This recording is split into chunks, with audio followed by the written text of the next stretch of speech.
எல்லோரும் உறக்க ஆமீன் சொல்வோமாக. அல்ல அல்லாஹ் ஜல்ல ஷானஹு தஆலா நம்முடைய எண்ணங்களை தூய்மையாக ஆக்குவானாக, நம்முடைய காரியங்களை சீராக ஆக்குவானாக, ஈருலக வளங்களை நிறைவாக வழங்கி அருள்வானாக. என் அன்பான பெருமக்களே, அல்ல அல்லாஹ் தஆலா குர்ஆனிலே சொல்கிறான், கத் அஃப்லஹ மன் தஸக்கா வ ذكر اسم ربه فصلى.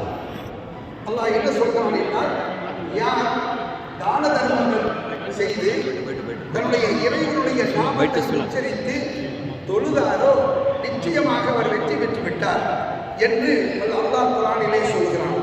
நாம் சதகத்துல் ஃபித்ர் என்கிற அந்த புனிதமான கடமையான ஸகாத்தை சதகாவை நாம் நிறைவேற்றிவிட்டு அல்லாஹ்வுடைய நாமங்களை எல்லாம் மிக உச்சரித்து அதற்கு பிறகு தொழுது நாம் இப்போது அமர்ந்திருக்கிறோமே, நமக்கு அல்லாஹ் கொடுக்கக்கூடிய வெகுமதி என்னவென்றால் மகத்தான வெற்றி என்பதை அல்லாஹ் குர்ஆனிலே சொல்கிறான்.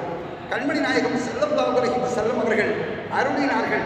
சஹீஹுல் புகாரி உள்ளிட்ட பல்வேறு நபிமொழிகளிலே நமக்கு கிடைக்கக்கூடிய செய்தி என்னவென்றால், லிஸாயிமி ஃபர்ஹத்தானி, ஃபர்ஹத்துன் இந்த ஃபித்ரிஹி வ ஃபர்ஹத்துன் இந்த லிகாஇ ரப்பிஹி என்று குறிப்பிட்டார்கள்.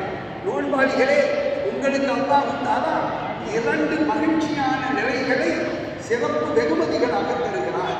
ஒன்று ஃபர்ஹத்துன் இந்த ஃபித்ரிஹி, நோன்பை நீங்கள் நிறைவேற்றிவிட்டு